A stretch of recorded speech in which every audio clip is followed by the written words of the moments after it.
helicopter, and normally private services from various companies go park their car in front of it so it looks as if it's their aircraft. Our minister, when they start to believe that she has such an asset, and the head of health telling me in a meeting not too long ago that he's sitting looking out the window and he sees an NSRI helicopter on the mountain. And I said, what color is it? He said, red and white. I said, it's your helicopter, sir. So well done on that. And I think giving recognition to all the role players that respond on these missions is critically important.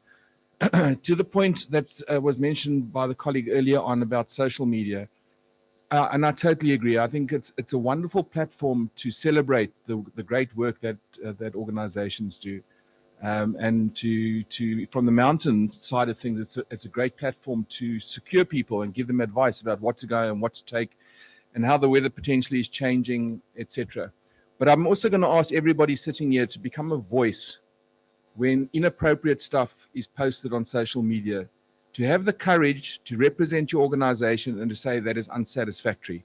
So when it's one person that is picking up that there's a body trapped in an aircraft that only one organization says something, then everybody attacks. But if we as a collective all start saying the same thing, we all know what is unethical. We all know what is inappropriate. So let's get a voice. Let's be strong enough. Let's develop those part of our anatomies and say what we need to say. Thank you. Thank you very much, Dr. Smith. That's very important. What the NSRI did do from the outset is that although it's an NSRI media statement, we put everybody who responded, but we put their proper names. So it's not just a rangers responded or we'll actually say Table Mountain National Parks. We'll actually use the words the EMS/AMS SkyMed Rescue Helicopter. We'll use the actual full term, SM Velo National Park Rangers. And we put all of their names exactly as that is, because everybody deserves the recognition. Every single operation we go on is a joint call out.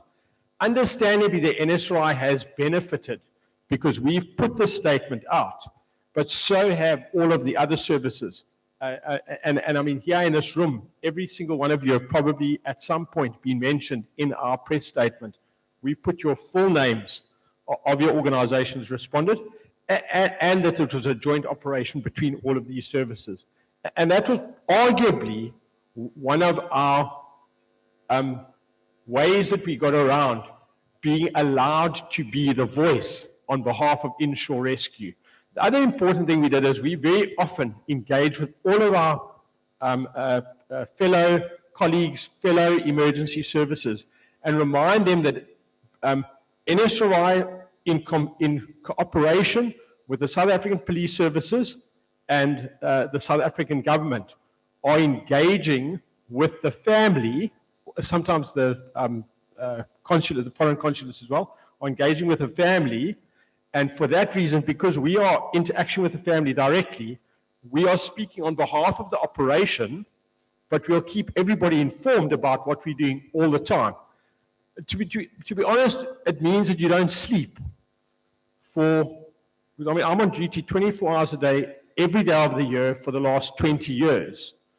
They worked out that 80% of the first emergency call to sea rescue, to NSRI, came through my phone for 16 years.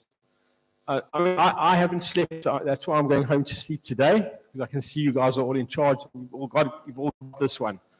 But I think that was arguably one of the things that gave us this ability to continue to enjoy the luxury of being part of the spokespeople on behalf of some of the big incidents that South Africa has dealt with over the past 20 years for inshore rescue.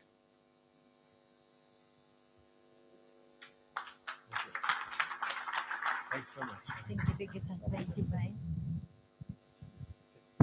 Yes, when I wanted just to refresh my mind about search and rescue. I'll come back to you. But what I did, I picked up a call, I checked on Google, the NSRI, number. It rang only twice and it was answered. Impressive. Just rang twice, and someone answered immediately. And I informed that I was just testing. Yeah, I was just testing whether does it work, and it does work. Thank you. Yes. That's very good. Yes.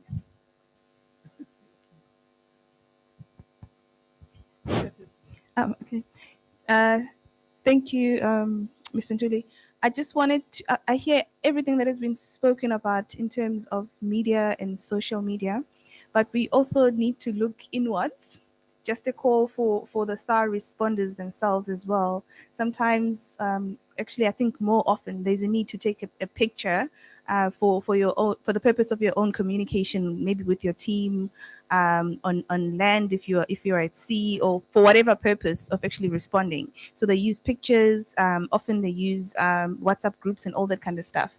But the unfortunate part is that there will be that person in part of the organization that is going to share with their friends, maybe to say, look at what I did today, or something like that. So often you find pictures that do not really belong in the public eye, that haven't gone through the likes of Mr. Craig Lebanon first, and been sanitized so that they feed the correct information.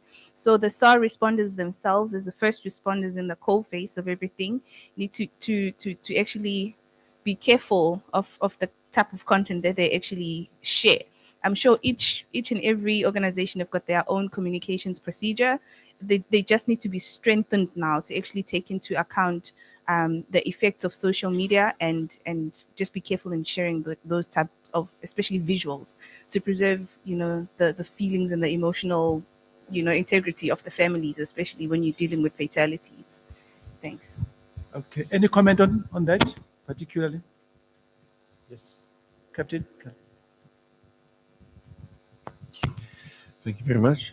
I think one of my most difficult jobs that I have to deal with when there's an emergency is dealing with the media and the press. And a lot of the times it's created by ourselves. But it's also created by the first responders also, that, like Captain Molefe says, sometimes leaks information.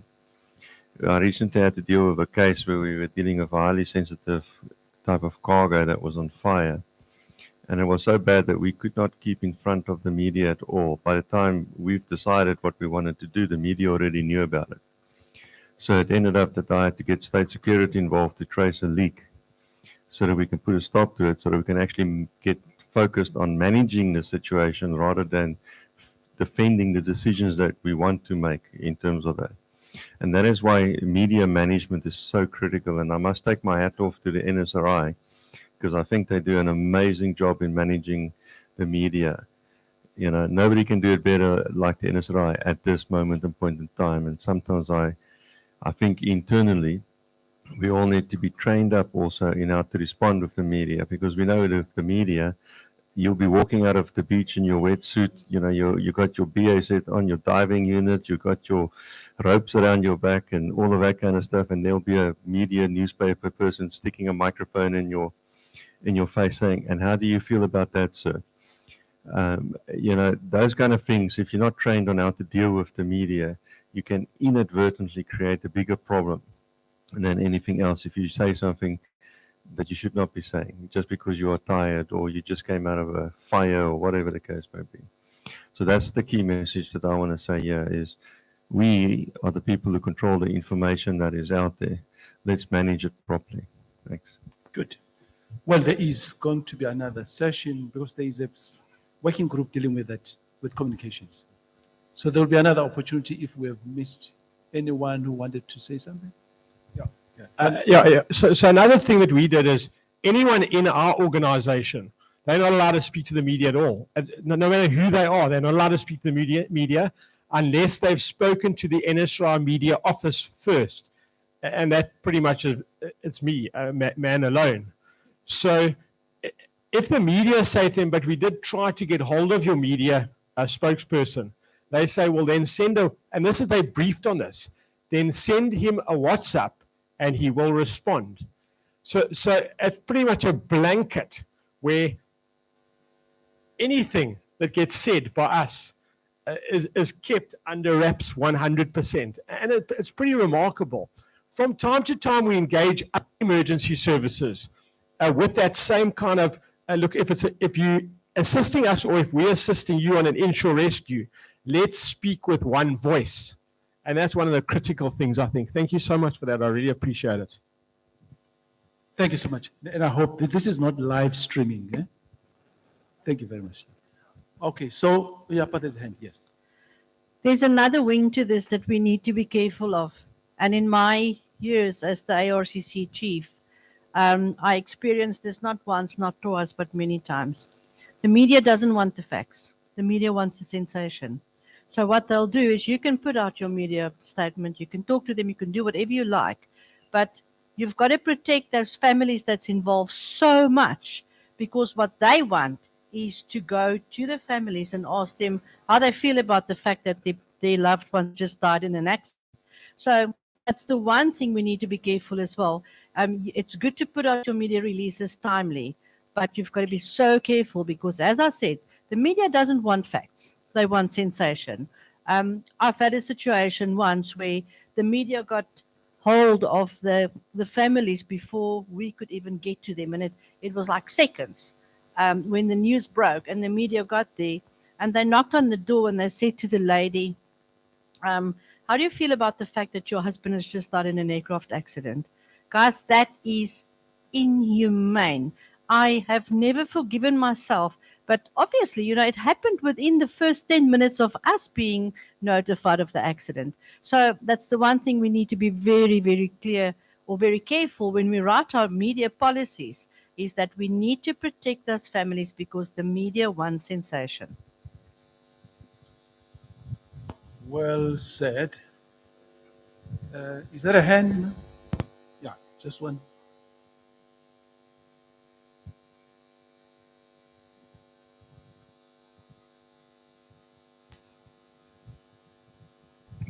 Thank you. I think there's also need for the institutions involved in search and rescue to build relationships with the media.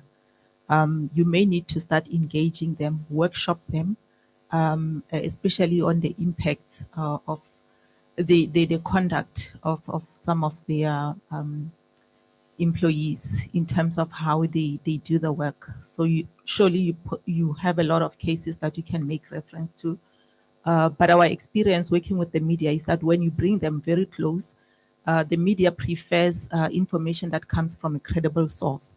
If you bring them close, you start building relationships, you have some MOUs with them. That way you'll be able to manage the communication channels and the flow of information from your institutions to the media. So yeah, that's my input. Okay, right. Thank you so much. Yeah, that's words of wisdom there. Yes, thank you. What was just said now is exactly right. That media relationship is an important thing, but the key element that I think what Craig was trying to also get across is social media. Those are not journalists. Those are people just like you and that will take a media statement on a Facebook platform or on an Instagram platform or wherever and start sensationalizing it themselves by putting in things that have not even been considered or not even factual. In a recent incident, not recent incident about 5 years ago, we had a social media troll that in the first 2 days of the incident credited the MRCC as the most reliable and respectable institution in the world as far as maritime search and rescue goes. Yeah, 2 days. No, 2 days later, he told the truth. They're the biggest lot of waste of time. Idiots. They don't know what they're doing. They have no idea. If it was up to him, he would have found these people weeks ago already. Why are we still looking? So we've got to be. There's two components: the media, yes, and then we've got to look at those social media trolls that are there to discredit any institution as soon as they get a gap. Okay, thank you very much. Captain Keller?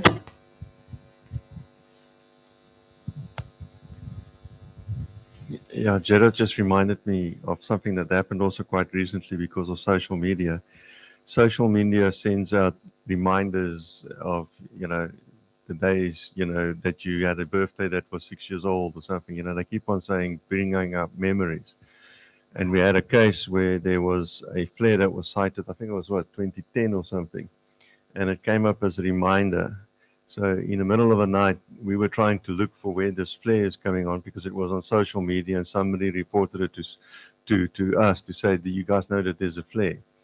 And then only to discover 3 hours later that it was a post from 2010. It makes life very difficult. And I mean, I've been in situations where the passengers on board a vessel were taking photos of them in life jackets, standing underneath, saying, we're going to die, we're abandoning ship and all of that kind of stuff. It's just crazy. Sometimes I wish social media was never invented.